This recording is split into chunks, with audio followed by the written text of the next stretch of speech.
있습니다.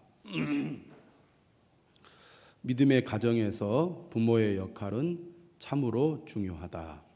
세상의 부모는 자녀가 성공하도록 세상적인 교육에 치중한다면 믿음의 부모는 영적인 자산을 물려주기 위해 온 힘을 쏟는다. 이 세상의 온갖 죄의 유혹이 자녀를 병들게 하기에 자녀가 믿음의 사람으로 자랄 수 있도록 기도하고 말씀으로 잘 양육하는데 전심전력해야 한다. 그뿐만 아니라 부모가 말씀대로 살아가는 모범을 보여준다면 이보다 더 좋을 수는 없을 것이다. 갔어요? 왜요? 네? 이 기도하러 와가지고 기도만 하고 가면 어떡해?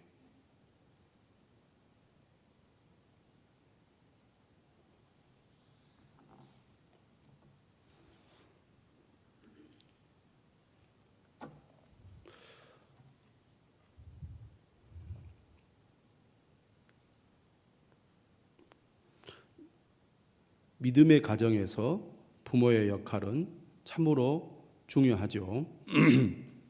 세상의 부모는 자녀가 성공하도록 세상적인 교육에 치중합니다.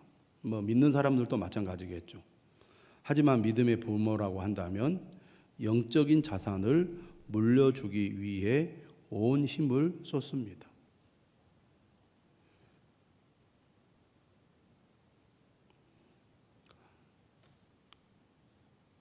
셀 리더들은 셀 가족들을 자녀처럼 여기고 어떻게 해서든지 자녀들이 믿음의 삶을 살도록 도와야 되겠죠. 예배 생활, 또 기도 생활, 말씀 생활을 잘 하도록 도와야 됩니다. 기도와 관심 또 노력을 기울이지 않으면 믿음으로 세우는 일은 결코 쉽지 않습니다. 우리가 히브리서 말씀을 계속 지금 묵상하고 있는데 이 히브리서 말씀을 보면 한 사람을 믿음으로 세우는 것이 얼마나 많은 열정과 또 노력을 기울여야 되는지를 잘 보여주고 있습니다. 운동선수가 운동을 잘 할 수 있도록 그래서 좋은 성적을 거둘 수 있도록 돕는 코치들은 많은 노력을 기울여서 사람을 키웁니다. 여러분들 유심히 그 스포츠를 보시면 감독이나 또 코치들이 있는데 코치가 한 사람이 아닙니다. 많은 코치들이 다양한 분야에서 엄청 노력하고 애를 쓰지요. 제가 최근에 텔레비전을 한번 봤는데 야구를 우리 이 나라 사람들이 좋아하잖아요. 프로야구 경기를 보면 그 뭐라 그럴까? 어떨 때는 어떻게 저렇게 못할까? 그런 생각이 들 정도로 답답한 경기를 할 때가 있잖아요. 프로 선수들. 그런데 잘하는 선수들이 서로 대결을 하기 때문에 완전히 이건 싸움이잖아요. 치열한 이 싸움을 하기 때문에 좋은 성적을 거둔다는 게 참 어려운 일이라는 생각들을 많이 하게 됩니다. 투수는 어떻게 해서든지 타자가 그 뭐라 그럴까요? 안타를 치지 못하도록 공을 던지잖아요. 타자는 어떻게 해서든지 투수에게서 안타를 얻으려고 애를 씁니다. 서로 지지 않으려고 애를 쓰기 때문에 얼마나 연습을 많이 하고 노력을 많이 하겠습니까? 또 얼마나 많은 작전을 세워서 그 순간순간 이 경기에 임하겠습니까? 치열하죠. 그런데 이제 우리는 경기만 보면은 이제 우리가 응원하는 팀이 잘하면 기분이 좋지만 못하면 답답하고 또 경기를 패배하게 만드는 선수를 보면 미운 생각이 들어서 막 욕을 합니다. 저 선수 때문에 졌다고. 그래서 야, 이 프로야구 선수들이 이 정도밖에 안 되느냐 이런 생각을 할 때가 있는데 최근에 텔레비전 프로그램에 프로야구 팀에 들어가지 못한 선수들을 모아서 이렇게 그 경기하는 프로그램을 봤습니다. 이건 이제 하나의 예능 프로그램인데 감독이나 코치나 선수들에게 다 마이크를 채워서 이제 경기를 쭉 이렇게 진행을 하는 거예요. 연습도 시키고. 그런데 그 선수들이 아주 못하는 선수가 아닙니다. 잘해요. 그리고 그 선수가 정말 프로팀에 들어가기 위해서 애를 쓰고 노력을 합니다. 그런데도 못 들어가는 선수들이에요. 그래서 뭐 특별 훈련을 시키고 또 작전을 세워서 또 경기에 임하게 하고 또 개인적으로 연습을 하도록 주문을 하고 그렇게 해도 프로팀에 들어가는 것이 너무너무나 어려운 일이더라는 거죠. 프로야구 선수들이 많거든요. 각 팀마다 숫자가 많아요. 일부 리그 선수들도 있고 2부 리그 선수도 있고. 그런데 그 프로야구팀 안으로 들어가는 것조차 너무나 어려운 일인 거죠. 그래서 이 한 선수가 잘해서 프로팀으로 들어가는 일이 이렇게 어려운 일이구나. 노력을 하고 애를 써도 좋은 코치를 받아도 된다는 보장이 없는 거죠. 그래가지고 매우 이러한 그 팀들이 프로팀은 엄격해가지고 못하면 방출을 시켜버립니다. 뭐 1부에서 안 되면 2부로 떨어지고 2부에서 안 되면 거기서도 이제 아웃이 되죠. 그래서 프로팀에 계속 있지 못하고 이제 뭐 갈 데가 없는 거죠. 뭐 독립 뭐 리그라든지 이렇게 이제 프로를 준비하는 그런 데를 가서라도 연습하고 훈련할 수 있으면 그나마 또 기회가 있고 뭐 이런 그것을 보면서 한 사람을 제대로 잘하는 선수로 세우는 것이 보통 노력이 필요한 게 아니구나. 본인도 노력을 정말 열심히 해야 되지만 주변에서 돕는 사람들이 엄청나게 노력을 기울여야 돼요. 또 그 자녀를 지원하는 부모들은 얼마나 노력을 많이 하겠습니까? 그걸 보면서 안타까운 마음이 많이 들더라고요. 나름대로 실력도 있고 꿈도 있어서 이 스포츠에 뛰어들어가지고 뭐 길게는 뭐 10년, 15년 이렇게 운동을 해왔는데 그 사람이 정상적인 프로팀에 들어가서 선수로서 활약을 한다는 것 참 어려운 일이구나. 한 사람을 세우는데 그만한 노력과 에너지가 들어가는구나 라는 생각들을 했습니다. 우리 자녀를 우리가 잘 키워서 이 세상에서 반듯한 사람으로 키우는 거 본인도 정말 피나는 노력을 해야 되고 부모들도 기도와 후원이 계속 이렇게 제대로 지원이 됐을 때 가능하다고 생각을 해보면 많은 노력이 필요한 거잖아요. 그런데 그에 비추어서 우리 자녀들을 신앙으로 세우기 위해서 부모된 우리들이 얼마나 노력을 하고 있는가를 생각해 보면 그렇지 못하는 경우가 많다는 거죠. 다시 말하면 세상의 부모들이 자녀들을 세상적으로 성공시키기 위해서 노력을 기울인 것에 비추어 볼 때 믿음의 부모들이 자녀들을 믿음으로 세우기 위해서 얼마만의 열정과 노력을 기울이는가. 그걸 생각해 보면 우리가 좀 더 자녀들을 신앙으로 세우기 위해서 노력을 해야 되지 않을까 그런 생각을 해봅니다. 저희 이제 그 집안 얘기를 좀 잠깐 하겠습니다. 저희 이제 작은아버지 서울에 사는 작은아버지가 계시는데 아들이 둘이 있습니다. 큰 아들은 그 신문 기자예요. 그래서 지금 현재 미국의 특파원으로 가서 백악관을 출입하고 있습니다. 작은 아들은 이제 늦게 결혼을 해가지고 6살인가 7살인가 지금 자녀가 있는데 이제 한국에 살고 이제 그 아들 며느리가 이제 직장에 다니죠. 둘 다 강남에 삽니다. 제가 이제 둘째 그 이제 아들 늦게 결혼해서 제가 서울 그때 강남에 가가지고 주례를 했거든요. 네.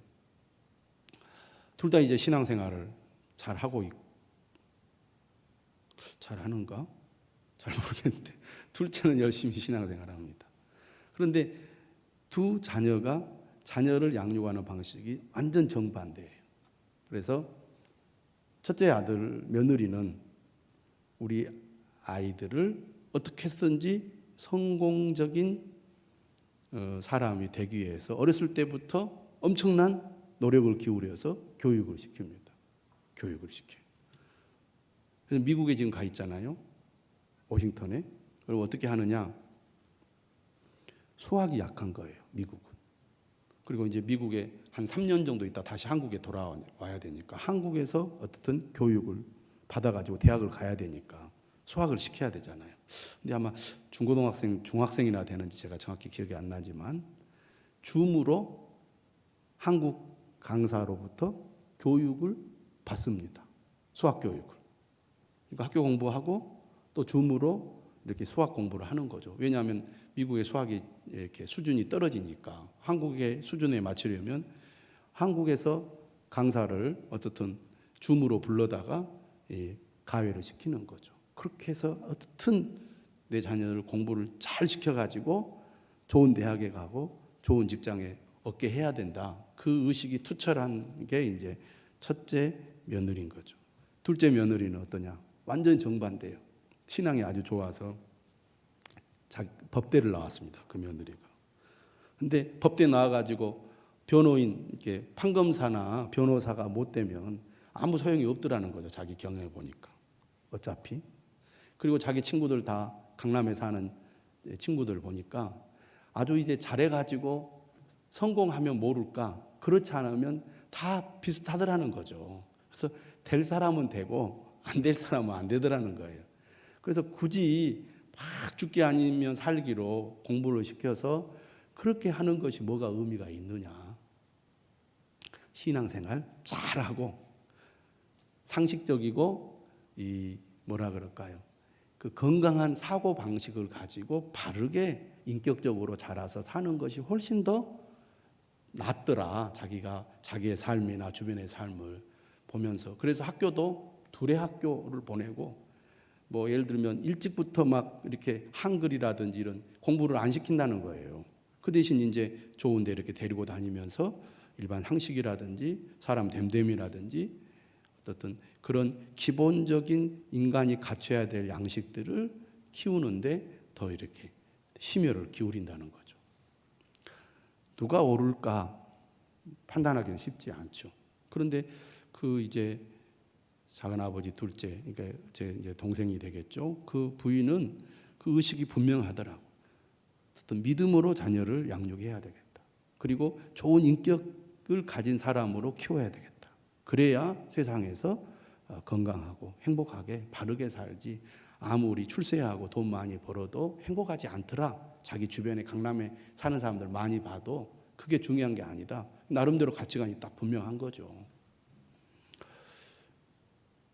이거다 저거다 이렇게 얘기할 수는 없겠지만 그리스도인이라면 그리스도인으로서의 가치관을 가지고 우리가 자녀들을 양육해야 되지 않을까 그런 생각들을 제가 해보았습니다. 오늘 말씀도 그렇잖아요. 믿음의 부모는 영적인 자산을 물려주기 위해 온 힘을 쏟아야 된다는 것입니다. 자, 1번입니다. 다음 성경 말씀에서 깨달을 수 있는 의미를 말해보라. 창세기 33장 5절 한번 읽겠습니다. 에서가 눈을 들어 여인들과 자식들을 보고 묻되 너와 함께한 이들은 누구냐? 야곱이 이르되 하나님이 주의 종에게 은혜로 주신 자식들이니이다. 네, 여기 보시면 뭐라고 고백을 합니까? 야곱이 하나님이 주의 종에게 은혜로 주신 자식들이니이다. 자녀는 하나님이 주신 선물이라는 것입니다. 자녀는 부모의 소유가 아니죠. 그래서 부모의 욕심을 채우기 위해서 자녀를 이용하거나 또 부모가 못다 이룬 것을 자녀들을 통해서 대신 이루게 하기 위한 도구가 아니라는 겁니다. 그 자녀가 어리거나 또 크거나 관계없이 자녀는 하나의 인격체고 하나님의 것이지 결코 부모의 것이 아니다. 이거 아주 기본적인 우리가 의식이죠.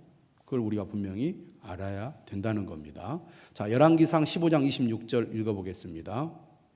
그가 여호와 보시기에 악을 행하되 그의 아버지의 길로 행하며 그가 이스라엘에게 범하게 한 그 죄 중에 행한지라. 예, 그가 여호와 보시기에 악을 행하되 그의 아버지의 길로 행하며라고 되어 있습니다. 여기서 그는 누구냐면 나답이라는 북이스라엘의 왕을 가리키는데요. 그의 아버지 여로보암의 길로 갔다는 얘기입니다. 그러니까 지금 이 구절이 말하려고 하는 내용은 뭡니까? 자녀는 부모를 닮는다는 것입니다. 그러니까 부모의 말을 듣고 자녀들이 배우는 것이 아니라 부모의 삶을 보고 자녀들이 배운다는 거죠. 그래서 자녀를 바른 길로 인도하기 위해서는 기본적으로 부모가 본을 보여야 되겠죠. 우리가 부끄러운 일이지만 바깥에서는 우리가 교양 있게 이렇게 행동하고 말하잖아요. 집에 있으면 사실은 있는 우리들의 모습이 그대로 드러나게 되어 있습니다. 그런데 자녀들은 그것을 다 보고 자라잖아요. 그러니까 사실은 자녀들에게 숨길 수가 없는 거죠. 그러니까 자녀는 부모를 닮아갈 수밖에 없다고 하겠습니다. 2번입니다. 신명기 6장 1절에서 9절 길지만 천천히 읽어보겠습니다. 이는 곧 너희 하나님 여호와께서 너희에게 가르치라고 명하신 명령과 규례와 법도라. 너희가 건너가서 차지할 땅에서 행할 것이니 곧 너와 내 아들과 내 손자들이 평생에 내 하나님 여호와를 경외하며 내가 너희에게 명한 그 모든 규례와 명령을 지키게 하기 위한 것이며 또 내 날을 장구하게 하기 위한 것이라.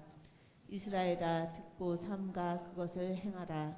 그리하면 내가 복을 받고 내 조상들의 하나님 여호와께서 내게 허락하심 같이 젖과 꿀이 흐르는 땅에서 내가 크게 번성하리라. 이스라엘아 들으라. 우리 하나님 여호와는 오직 유일한 여호와시니 너는 마음을 다하고 뜻을 다하고 힘을 다하여 내 하나님 여호와를 사랑하라. 오늘 내가 내게 명하는 이 말씀을 너는 마음에 새기고 내 자녀에게 부지런히 가르치며 집에 앉았을 때든지 길을 갈 때든지 누워 있을 때든지 일어날 때든지 이 말씀을 강론할 것이며 너는 또 그것을 내 손목에 매어 기호를 삼으며 내 미간에 붙여 표로 삼고 또 내 집 문설주와 바깥문에 기록할지니라. 네, 매우 유명한 말씀입니다. 신명기 6장은. 신명기라는 책은 이 제2세대 이스라엘 백성들에게 주신 말씀이잖아요. 신명기라는 이 책 자체가 반복의 의미가 있습니다. 1세대가 다 망했기 때문에 2세대에게 다시 하나님의 율법을 가르쳐서 그들이 그 율법을 분명히 기억하고 그 말씀을 따라 가나안 땅에 들어가야 한다는 것입니다. 그래서 모세가 마지막 죽음을 앞두고 제2세대 이스라엘 백성들에게 강조한 말씀이 신명기입니다.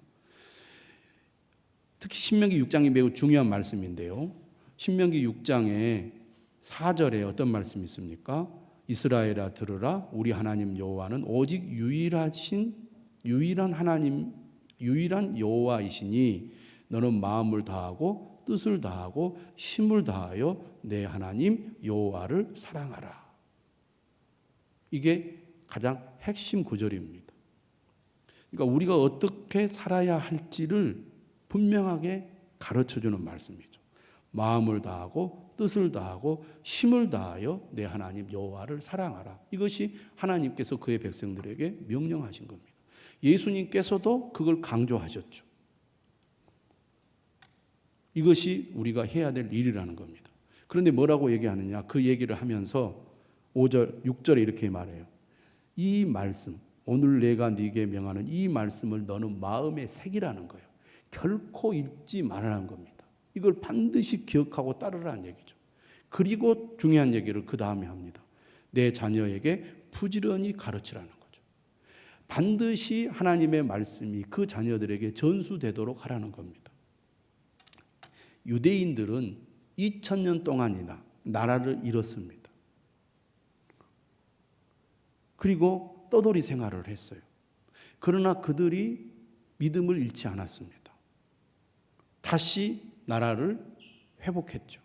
물론 역사적이고 정치적인 그런 문제도 있었지만 그럼에도 불구하고 이것이 가능할 수 있었던 이유가 어디에 있습니까? 그들이 하나님의 말씀을 잊지 않았다는 겁니다. 그 자녀들에게 믿음을 전수하는 일을 매우 중요하게 여겼다는 거죠. 유대인들은 반드시 자녀들에게 이 신앙을 가르치고 전수합니다. 그래서 강하죠, 유대인들이. 이슬람도 마찬가지입니다. 이슬람도 자녀들에게, 자손들에게 그들의 신앙을 전수하는 것을 매우 중요하게 여깁니다. 목숨처럼 여기죠. 이슬람이 20세기 이후로 강한 종교가 될 수 있었던 비결이 바로 거기에 있습니다. 안 믿으면 죽여버리는 거예요, 자녀들도. 명예살인이란 게 있습니다, 그 사람들. 어떻게 자녀를 죽일 수 있습니까? 근데 그들은 그 정도로 무섭게 합니다. 근데 우리 그리스도인들은 어떻습니까? 자녀들에게 신앙의 전수를 제대로 못하고 있습니다. 그러니까 어려움을 더 많이 겪는 거죠. 그런데 오늘 신명기 말씀은 내 자녀에게 부지런히 가르치라는 거죠. 부지런히 집에 앉았을 때든지 길을 갈 때든지 누워 있을 때든지 일어날 때든지 이 말씀을 강론할 것이며 2절에도 말합니다. 내 아들과 내 손자들이 평생에 내 하나님 여호와를 경외하며 내가 너희에게 명한 이 모든 교례와 명령을 지키게 하기 위한 것이며 또 내 나를 장구하게 하기 위한 것이라. 반드시 다음 세대에 말씀을 전해라. 그래서 자녀들이 어떻게 해서든지 믿음을 가지고 살아가도록 돕는 일에 최선을 다해야 한다는 것입니다. 부모가 그 원칙을 분명히 가져야 돼요. 그래서 어떤 일이 있어도 예배 생활하고 어떤 일이 있어도 믿음의 생활을 하도록 부모가 관심을 놓지 않아야 되는 거죠. 성인이 되니까 이제 알아서 해라 이렇게 내버려 두는 경우가 많거든요. 그럼 10중 8구 떠나게 될 가능성이 많습니다. 오늘 우리 청년 한 사람이 등록을 했습니다. 이제 소개는 안 했는데요. 이 청년은 군산에서 왔어요. 이 혁신도시에 이제 취직을 해가지고 왔는데 2주 전에 부모가 군산에서 신앙생활을 하는데 1부 예배를 드리고 2부 예배에 맞춰서 여기까지 왔습니다. 군산에서 여기까지 1시간 만 거리예요. 왜 왔느냐? 내 자녀가 교회를 잘 선택해서 다녀야 되는데 내 자녀에게 소개해 줄 교회가 보낼 만한 교회인지 부모가 확인하기 위해서요. 딸 나이가 27살입니다. 적은 나이가 아니죠. 그래도 내 딸이 낯선 곳에서 직장 생활을 하는데 직장 생활하는 것도 중요하지만 교회를 잘 정해서 교회 생활하는 거 중요하잖아요. 그러니까 부모가 여기까지 온 거예요. 군산에서 여기까지. 자기 교회에서 예배를 드리고 내 자녀를 위해서. 아무 데나 그냥 막 보낼 수 없다는 거죠. 그런 정도의 열정이 부모에게 있어야 되지 않겠습니까? 내 자녀를 믿음으로 세우기 위해서 정말 혼신의 힘을 다해야 됩니다. 그래서 열심히 있는 교회들은 무슨 교회에서 특별 새벽 기도회 하잖아요. 그러면 3살, 4살짜리 애들도 데리고 나와서 예배에 참여하게 합니다. 애들이 뭘 알겠어요? 얼마나 피곤해요. 잠도 못 자고 부모가 막 들쳐 업어가지고 깨워서 막 강대상 앞에 앉혀가지고 예배를 드리게 하잖아요. 근데 우리는 그냥 자는 아이 불쌍하잖아요. 안 가도 돼. 푹 자. 이런 식이죠. 그렇지 않습니까? 그 정도의 열정이 필요하다는 거죠. 교회가 하는 일에. 수련회를 한다. 성경학교를 한다. 그럼 어떻게 해서든지 은혜 받게 보내야 될 거 아니에요. 애들이 조금만 크면 안 가려고 그럽니다. 재미없어요. 가기 싫어. 아 그래. 네가 가기 싫다면 가지 말아야지. 이래버린다 그 말이에요. 학원 가야 돼요. 친구 만나야 돼요. 놀러 가야 돼요. 그래, 그럼 거기 가야지. 휴가 가야 돼요. 거기 가야지. 이런 식이에요. 내 자녀가 어느 정도 지금 믿음이 생겼는지, 믿음이 성장하고 있는지, 정말 하나님을 진실로 믿고 예수님을 인격적으로 만났는지 이렇게 봐야 되잖아요. 살펴봐야 되잖아요. 내 자녀를 학교 보내면 성적이 어느 정도인지, 어느 정도 대학에 들어갈 수 있겠는지, 또 걔가 공부해서 어느 정도 직장에 취직할 수 있겠는지 부모가 관심 있게 보잖아요. 그런 것처럼 신앙의 문제에서도 그렇게 해야 되는데 별로 심각하게 생각하지 않는다 그 말입니다. 자녀가 취직 못하고 자녀가 장가가지 못하면 부모는 걱정하잖아요. 그러나 신앙의 문제에 있어서는 그런 걱정을 얼마나 하느냐 그런 얘기입니다. 그렇게 해야 된다는 거죠. 하나님의 말씀은. 그러면 우리가 제가 여러 번 이야기했습니다. 이미 다 커버렸어요. 말을 안 들어. 소리 지른다고 되는 게 아닙니다. 잔소리 한다고 되는 게 아니에요. 그렇죠. 이미 늦었어요. 이미 늦었어. 그때는. 그러면 할 수 있는 것은 기도하는 일입니다. 그리고 만났을 때 교회 가야 된다고 잔소리 해가지고는 안 된다 그 말이에요. 방법을 다르게 해야 됩니다. 진짜로. 교회를 안 나간 자녀들은. 인격적인 신뢰의 관계가 형성이 되도록 노력을 해야 되고, 대화가 이루어지도록 이제 관계가 개선이 돼야 되겠죠. 평소에 대화를 안 하는 사이인데 교회 가야지, 예배 드리러 가야지, 안 통합니다. 그래서 제가 이제 그런 식으로 주문을 하죠. 가족을 정기적으로 만난다면 만났을 때 예배를 꼭 드리십시오. 예배를 식사 시간에. 그러면 성경 구절 한 구절 읽어주고 자녀를 위해서 축복기도 해주는 거예요. 교회를 가라 말아라 왜 안 가느냐 그렇게 할 필요가 없죠. 기도에 담아서 부모의 그 간절하고 애절한 마음을 하나님 앞에 자녀들과 함께 기도할 때 그 기도가 쌓이고 쌓이면 하나님 역사하지 않겠습니까? 또 대화할 때 신앙적인 대화를 할 수 있도록 준비도 하고 계획도 세우고 공부도 하고 그렇게 해서 자녀들과 계속 영적인 소통이 점차적으로 이루어지는 뭔가 노력을 기울여야 될 것입니다. 손자 손녀가 있습니다. 근데 아들 며느리가 교회를 안 다녀. 그럼 그 손자 손녀들이 어떻게든 신앙생활을 할 수 있도록 뭔가 계획적인 접근 공략이 필요하다 그 말이에요. 그렇지 않겠어요? 어떻게든지 우리 손자 손녀들은 예수님을 알고 믿도록 도와야 되지 않겠어요? 그래서 자녀들을 향한 그 믿음 생활을 결코 포기하지 않는 부모가 되어야 한다. 그것이 기간이 길어질 수도 있습니다. 그러나 포기하지 않는다면 하나님께서 역사하실 줄 믿습니다. 그렇게 해야 된다는 얘기입니다. 자, 마지막으로 3번입니다. 에베소서 6장 4절 읽어보겠습니다. 또 아비들아 너희 자녀를 노엽게 하지 말고 오직 주의 교훈과 훈계로 양육하라. 네, 거기 보면 너희 자녀를 노엽게 하지 말라는 겁니다. 다시 말하면 자녀의 마음을 상하거나 화나게 해서는 안 된다는 거죠. 지혜가 필요하겠습니다. 그리고 자신의 욕심이나 세상의 흐름에 따라 자녀를 키울 것이 아니라 주님의 훈계와 가르침으로 양육해야 됩니다. 믿으라고 말하는데 내용은 너무 세속적이고 세상의 욕심을 추구하는 주장을 부모가 한다면 뭔가 안 맞을 거 아니에요. 그렇죠?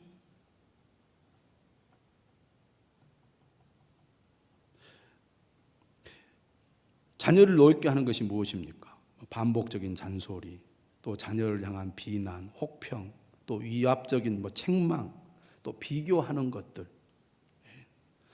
부모가 분노한 상태로 자녀를 제대로 양육할 수는 없습니다. 특히 이제 자녀들이 어릴 때 부모가 분노해가지고 막 폭언을 하거나 함부로 하거나 그럴 수 있잖아요.